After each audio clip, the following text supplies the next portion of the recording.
चलो, सेक्शन 61 है alteration of share capital. अब देखो सेक्शन 61 को अगर हम अकेले पढ़ेंगे तो लाजमी समझ में नहीं आएगा, राइट। इससे रिलेटेड कुछ और भी प्रोविजन हमको ध्यान में रखना पड़ेगा। ध्यान में क्या रखना पड़ेगा, हमको थोड़ा सा पीछे जाना पड़ेगा। सेक्शन 4 जो है कंपनीज एक्ट का, वो मेमोरेंडम ऑफ एसोसिएशन की बात करता है, और जो सेक्शन 13 है वो ऑल्टरेशन ऑफ मेमोरेंडम की बात करता है। तो चूंकि मेमोरेंडम में एक क्लॉज कैपिटल क्लॉज भी होता है कैपिटल क्लॉज होता है, तो जब ऑल्टरेशन ऑफ मेमोरेंडम हम पढ़ते हैं तो उसमें हम ऑल्टरेशन ऑफ कैपिटल भी पढ़ते हैं। सेक्शन 13 में ऑल्टरेशन ऑफ कैपिटल भी पढ़ते हैं, उसी का एक ब्रीफ है कहीं ना कहीं सेक्शन 61, ठीक है। तो section 61 always read with section 13 के साथ हमको इसको पढ़ना पड़ेगा। अब ये ऑल्टरेशन ऑफ शेयर कैपिटल क्या कहता है ना, इसका अगर हम प्रोविजन देखें सेक्शन 61 का, तो कहता है कि limited company having a share capital में if so authorised by articles of association alter its share capital. तो सबसे पहला बात तो ये हुआ है कि सर जब भी हम अपने कंपनी का आर्टिकल जब भी अपने कंपनी का हम शेयर कैपिटल ऑल्टर करेंगे, सबसे पहले हमें कंपनी के आर्टिकल्स ऑफ एसोसिएशन को देखना पड़ेगा कि whether the company authorised by its articles और नॉट। पहले ये चीज देख लेंगे। अगर आर्टिकल्स में प्रोविजन होगा तो हम आगे बढ़ेंगे, और अगर आर्टिकल्स में प्रोविजन नहीं होगा और कंपनी अगर अपने कैपिटल को ऑल्टर करना चाहती है तो firstly we need to alter the articles. और आर्टिकल को चेंज करने के लिए जो सेक्शन है कौन सा है, सेक्शन 14 है, जो कहता है कि special resolution. Generally special resolution एक दो एक्सेप्शन है जहां पे हम ऑर्डिनरी से भी कर सकते हैं, बाकी prima facie special resolution required for alteration of authorised capital और आर्टिकल्स, है ना। तो हम भी क्या करेंगे, अगर आर्टिकल्स में प्रोविजन नहीं होगा तो पहले आर्टिकल को चेंज कर लेंगे, और चेंज करने के बाद फिर हम क्या करेंगे, हम शेयर कैपिटल को ऑल्टर करने के लिए बढ़ेंगे। आगे क्या करते हैं, अब ये मोड बताता है ना, ये मोड्स ऑफ ऑल्टरेशन, कि हम कैसे कैसे ऑल्टरेशन कर सकते हैं। आगे इन चीजों को इन्होंने बताया। पहला बोला increase its authorised share capital by such amount as it thinks expedient, ठीक है। पहला बात इन्होंने क्या लिखा कि कंपनी अपने ऑथोराइज्ड शेयर कैपिटल को, किसको, ऑथोराइज्ड शेयर कैपिटल को इंक्रीज करके, क्या करके, इंक्रीज करके। अब यहीं पे क्वेश्चन आ जाता है कि क्या कोई कंपनी ऑथोराइज्ड शेयर कैपिटल को डिक्रीज कर सकती है क्या, है ना, कर सकती है क्या? Answer is not. Authorised capital अगर हम तुमसे पूछे कि ऑथोराइज्ड कैपिटल होता है क्या है, तो ऑथोराइज्ड कैपिटल वो मैक्सिमम कैपिटल है जहां तक कि कंपनी इशू ला सकती है। तो लाजमी है ये एक अधिकार देता है कंपनी को, तो स्वाभाविक है अगर कंपनी को थोड़ा सा अगर सुपीरियर राइट है तो कोई भी कंपनी अपने राइट को इंफीरियर क्यों करेगा।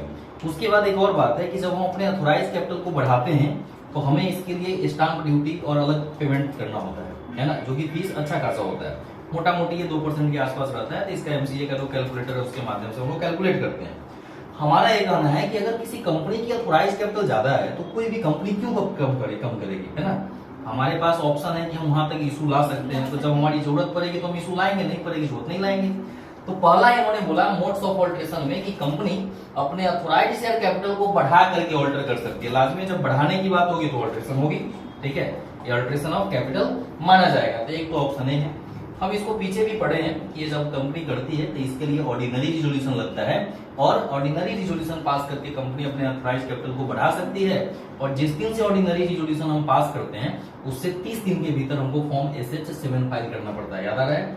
SH7 फाइल करेंगे और हमारा ऑथराइज्ड कैपिटल ऑल्टर हो जाएगा, बढ़ जाएगा। दूसरा क्या करता है, कंसोलिडेट एंड डिवाइड ऑल और any of its share capital into the shares of larger amount than its existing shares. अब देखो क्या कर रहा है कि कंसोलिडेट कर दे, क्या कर दे, कंसोलिडेट करे या डिवाइड करे, क्या करे, या डिवाइड करे, है ना। अब कंसोलिडेशन का क्या मतलब है, मान लो किसी कंपनी का शेयर 10 रुपए का है, तो हम 10-10 रुपए के शेयर को एक साथ जोड़ करके कितने का कर दिए, 100 का कर दिए। इसका ये मतलब हुआ कि सर 10 रुपए के 10 शेयर को मिला करके हमने क्या कर दिया, 100 रुपए का बढ़ा दिया, है ना, कंसोलिडेट कर दिए, क्या कर दिए, कंसोलिडेशन। डिवाइड का क्या मतलब हुआ कि सर अगर 100 रुपए का शेयर है, हमने इसको क्या किया, 10-10 रुपए का कर दिया। सर 10 रुपए का शेयर है, हमने 1-1 रुपए का कर दिया, 2-2 रुपए का कर दिया, है ना। तो ये कहानी भी हो सकता है, और जब कंपनी ऐसा करेगी इसको भी ऑल्टरेशन माना जाएगा। और लाजमी ऑल्टरेशन हम कैसे नहीं मानेंगे, क्योंकि जब हम पर शेयर वैल्यू चेंज करेंगे तो क्या इससे नंबर ऑफ शेयर्स में चेंजेस नहीं आएंगे, और नंबर ऑफ शेयर्स में चेंजेस जब आएंगे तो पीछे जाओ जहां पे हमने पढ़ा था कि शेयर कंसेक्यूटिवली नंबर होना चाहिए, तो कंसेक्यूटिवली नंबर में चेंज आएंगे कि नहीं आएंगे, है ना। यानी कि पूरा शेयर सर्टिफिकेट वगैरह भी चेंज हो सकता है, इसके वजह से पूरा चेंज करना पड़ेगा, है ना। तो कहने का ये मतलब है कि कंसोलिडेट और डिवाइड ये सब भी करके हम ऑल्ट्रेशन इसका कर सकते हैं, है ना। लार्जर डिनोमिनेशन का है या स्मॉलर डिनोमिनेशन का है। जब कंसोलिडेशन की बात होगी तो स्वाभाविक है स्मॉलर डिनोमिनेशन इनटू लार्जर होगा, और जब हम डिवाइड की बात करते हैं तो क्या होगा, लार्जर इनटू स्मॉलर होगा, है ना। और ये भी जब कोई कंपनी करके अगर शेयर कैपिटल ऑल्टर करती है तो इसको भी ऑल्ट्रेशन माना जाएगा। अच्छा, और क्या कहती है कि provided that no consolidation and division which result in change in the voting percent. बोला कि हाँ, एक चीज आपको ध्यान रखना है कि जब भी कोई कंपनी कंसोलिडेशन करे या डिवीजन करे शेयर का, इससे वोटिंग राइट पे कोई इफेक्ट नहीं पड़ना चाहिए। अब हम एक बात बताते हैं तुमको। सपोज करो कि मेरे पास 100 रुपए का, है ना, 100 रुपए का 10 शेयर है ना, 100 रुपए का 10 शेयर है, और मेरे पास वोटिंग राइट कितना परसेंट है, 1% है। अब यहाँ पे इन्होंने क्या कहा कि 100 रुपए के शेयर को इन्होंने क्या किया, 10-10 रुपए का बना दिया। कितने का बना दिया, 10 रुपए का। अल्टीमेटली क्या हुआ कि मेरे पास ये नंबर ऑफ शेयर्स है, क्या है, ये नंबर ऑफ शेयर्स है, 100 शेयर्स आ गए। तो यहाँ पे प्रोविजन ये कह रहा है कि भैया आप ये ध्यान रखना कि जब आप स्मॉलर टू लार्जर करो या लार्जर टू स्मॉलर करो, इन दोनों केसेस में वोटिंग परसेंटेज में कोई चेंजेस नहीं आना चाहिए। और आएगा भी कैसे, क्योंकि हम कैपिटल को बढ़ा घटा नहीं रहे हैं, हम क्या कर रहे हैं, शेयर के नॉमिनल वैल्यू को चेंज कर रहे हैं, राइट। तो इससे स्वाभाविक है वोटिंग राइट पे कोई फर्क नहीं पड़ना चाहिए। लेकिन कहता है कि अगर डेसिमल है, अगर कुछ फ्रैक्शन वगैरह आ रहा है, और अगर इससे वोटिंग परसेंटेज पे थोड़ा बहुत भी अगर फर्क पड़ रहा है, तो आपको पहले एनसीएलटी से अप्रूवल लेना पड़ेगा। क्या करना पड़ेगा, एनसीएलटी से। देखो क्यों, क्योंकि स्टेक होल्डर का राइट अफेक्ट होने लगा। क्या होने लगा, राइट अफेक्ट होने लगा। तो जैसे ही कोई मैटर इस तरह का होगा तो उस केस में क्या कहता है कि ऐसे केस में आपको क्या करना पड़ेगा, ट्रिब्यूनल से परमिशन लेना पड़ेगा। ट्रिब्यूनल फिर परमिशन देगी, देन हम after getting the approval from the honourable tribunal हम इन चीजों को कर सकते हैं। समझ में आ रहा है।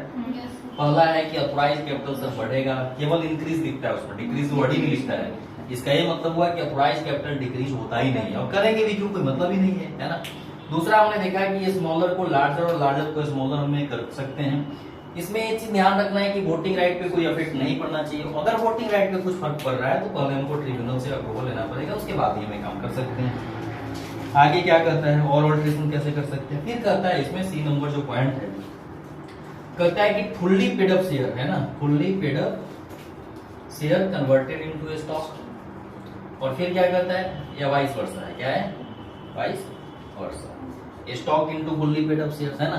इससे भी शेयर कैपिटल पे प्रभाव पड़ेगा, है ना। चाहे हम फुल्ली पेड अप शेयर को स्टॉक में कन्वर्ट कर दें और स्टॉक से, अब देखो fully paid up shares converted into stocks, क्या होगा, कमेगा। क्या होगा, कैपिटल क्या होगा, रिडक्शन होगा। क्या होगा, रिडक्शन होगा। जब हम स्टॉक को फुल्ली पेड अप शेयर में कन्वर्ट करेंगे तो कैपिटल क्या होगा, बढ़ेगा। तो लास्ट में ऑल्ट्रेशन हो ही रहा है अल्टीमेटली, है ना। तो इन चीजों को भी हमको ध्यान रखना है। डी क्या कहता है, सब divide it's shares or any of them into shares of a smaller amount than it fixed by the memorandum.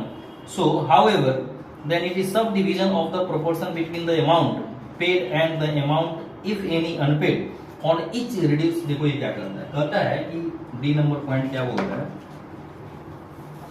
यहाँ तक समझ में आ रहा है, आ रहा है ना। पढ़ रहे हैं मोड ऑफ ऑल्ट्रेशन, क्या क्या होगा, तो कंपनी का शेयर कैपिटल ऑल्टर माना जाएगा। सी तक तो हो गया। अब डी नंबर में क्या करता है, देखो डी नंबर में इनका कहना है कि डी में इनका कहना है कि सपोज करो कि कंपनी ने 100 रुपए का, है ना, शेयर इशू किया। कितने का शेयर इशू किया, है ना, 100 रुपए का शेयर।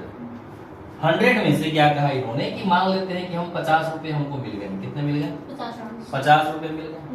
तो इन्होंने क्या कहा कि अगर कंपनी चाहे तो ऐसा कर सकती है। जैसे हम लोग क्या करते हैं, एप्लीकेशन लेते हैं, एप्लीकेशन के साथ एप्लीकेशन मनी आता है, first call second call company अपने रिक्वायरमेंट के हिसाब से कर सकती है। ये सब प्रोविजन है।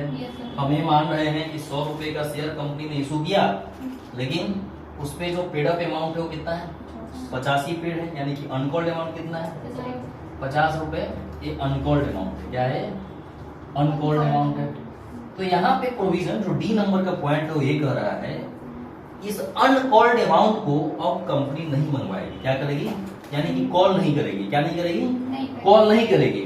और ये जो 50 रुपया पेडअप है, इस 50 रुपए को ही क्या कर दे कंपनी, फुल्ली पेडअप कर दे। क्या कर दे, फुल्ली पेडअप कर दे, और इसी को 50 रुपए का शेयर बना दे। अब एक बात बताओ, इससे हमारे शेयर कैपिटल में फर्क पड़ेगा कि नहीं पड़ेगा? एकदम पड़ेगा फर्क। कि सर 100 रुपए पैसा 100 रुपए आने थे, 50 रुपए ही है और हम 50 रुपए को ही फुल्ली पेड अप शेयर बना दिए, तो एक फर्क तो पड़ना ही है। तो एक ये भी हो सकता है, इसके माध्यम से भी कंपनी अपने ऑथराइज मतलब अपने कैपिटल को क्या कर सकती है, ऑल्टर कर सकती है। एक और चीज में बोलता है कि अगर मान लो कि फुल्ली पेड अप शेयर है, ठीक है, क्या है, नेक्स्ट पॉइंट तो नहीं है, कहीं हम आगे नहीं बोलते, हाँ इसी में बोलता है। अगर कंपनी का फुल्ली पेड अप शेयर है ना, फुल्ली पेड अप शेयर है, सपोज करो 100 रुपए का है ना, कंपनी को लगता है कि कंपनी मान लो कि ओवर कैपिटलाइज है, कंपनी को जितना पैसा होना चाहिए उससे ज्यादा पैसा है, तो कंपनी के पास एक प्रोविजन है, कहता है कि इसमें से 50 रुपया वापस कर दे। क्या कर दे? 50 रुपए वापस कर दे, है ना। वापस बोलता है यहाँ पे कि वापस या तो हमेशा के लिए कर सकता है कि अब हम कभी वापस नहीं लेंगे, और एक कहता है कि हम इस कंडीशन के साथ वापस करें कि ये जरूरत पड़ेगी तो कंपनी फिर से आपका पैसा आपसे मांग सकती है। क्योंकि कंपनी का जो बेसिक कैरेक्टरिस्टिक्स है वो क्या कहता है कि मेंबर्स की लायबिलिटी लिमिटेड होगी। क्या होगी? लिमिटेड होगी, राइट। तो हमारा ये कहने का मतलब है कि अगर हम 100 रुपए का शेयर अगर खरीद के रखें, उसमें से भले ही 50 रुपए हमको वापस कर दिया जाए, लेकिन कंपनी को तो अधिकार है कि हाँ वो जब जरूरत पड़े तो 50 रुपए तो हमसे मांग सकती है, क्योंकि हमने जितना शेयर खरीदा है हमारी लायबिलिटी उतनी बनी रहेगी। यही कहता है यहाँ पे कि अगर कंपनी चाहे तो इसमें से कुछ पैसे वापस कर दे, हमेशा के लिए भी वापस कर सकती है ना, और अगर चाहे तो इस कंडीशन के साथ वापस कर सकती है कि जब जरूरत पड़ेगी हम पैसा आपसे मांग सकते हैं। अब इस डी नंबर को पॉइंट को पढ़ो तो फिर तुमको समझ में आ जाएगा। सब डिवाइडेड शेयर्स, सब डिवाइड 100 रुपए के शेयर को सब डिवाइड किया, 50-50 बना दिया, और any of them into shares of smaller amount, right, हाँ, then is fixed by memorandum. So however that in the subdivision the proportion between the amount paid and the amount if any unpaid, paid or unpaid, ठीक है, दोनों चीज में ध्यान रखना है।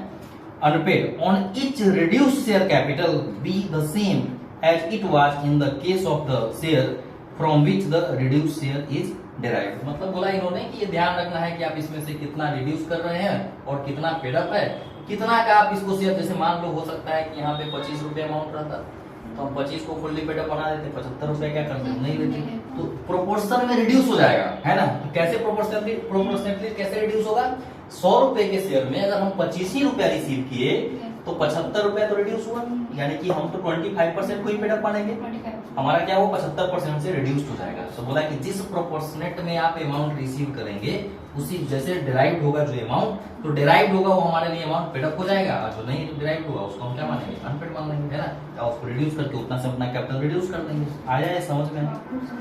ई number point क्या कहता है कि cancel shares which at the date of the passing of the resolution in that behalf have not been taken or agreed to be taken by any person and diminish the amount of its share capital by the amount of the shares so cancelled। Cancel कर सकते, बोले जो हमने issue किया था, अब देखो issue हुआ लेकिन होता है ना कुछ पैसे नहीं है, तो पैसे नहीं है ना, लेकिन हम क्या पढ़े थे कि कंपनी को राइट है पैसा पाने का, है ना। नहीं अगर मान लो एक बार हमने अगर शेयर सब्सक्राइब कर लिया तो कंपनी, चूंकि कॉन्ट्रैक्ट है ना, और एक बार जब कॉन्ट्रैक्ट हुआ तो लाजमी है हमारी कुछ ऑब्लिगेशन हो जाते हैं, हमारे कुछ अधिकार हो जाते हैं। तो हमारे कहने का ये मतलब है कि अगर हमने एप्लीकेशन दिया कंपनी को, अगर हमने कोई शेयर सब्सक्राइब किया तो क्या हो जाता है, कंपनी को राइट है पैसा पाने का, जितना का भी शेयर हमने सब्सक्राइब किया है हमको हमें पैसा देना पड़ेगा।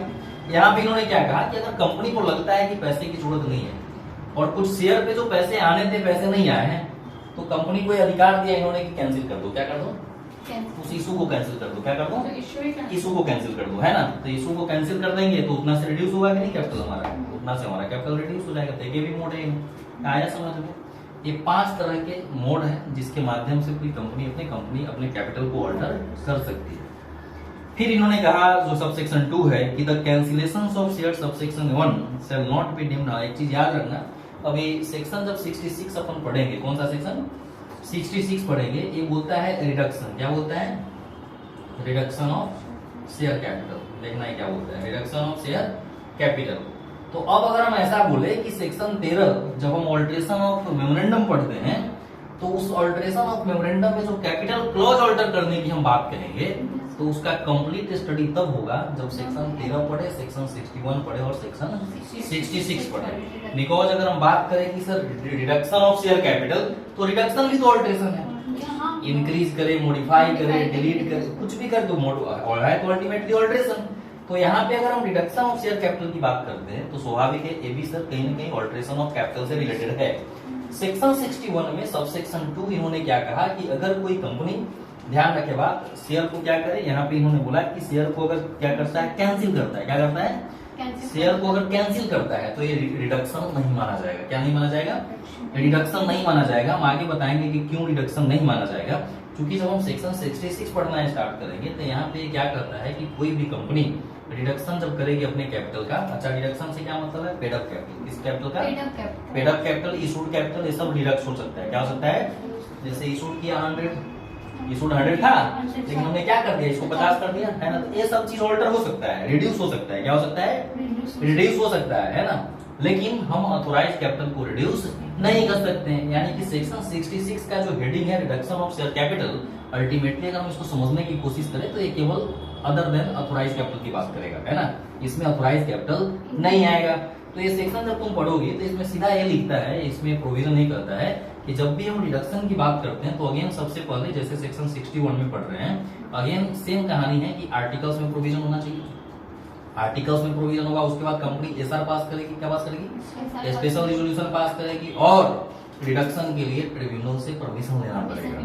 क्योंकि एक बात बताओ, क्या एक क्रिटिकल केस नहीं है क्या कि भाई ऐसा क्या होगा कि आप कंपनी के कैपिटल को रिड्यूस कर रहे हैं, है ना, तो बिफोर रिडक्शन कंपनी को आश्वस्त होना पड़ेगा कि आई एम सॉल्वेंट, ठीक है, और हमने सारे आउटस्टैंडिंग लायबिलिटी को चुकाया है। जैसा कि बायबैक वगैरह में हम लोग पढ़ते हैं कि ऐसा नहीं कि आप ऑलरेडी दूसरा आउटस्टैंडिंग रखे हुए हैं अपने ऊपर और कंपनी अपने कैपिटल को रिड्यूस कर रही है ना, तो ये सब चीज देख करके ट्रिब्यूनल जैसा ऑर्डर देगी, फिर उसके अकॉर्डिंग काम होगा। तो आया सेक्शन 61 समझ में, ये था सेक्शन 61, ठीक है, इसको अभी रहने देते ही तो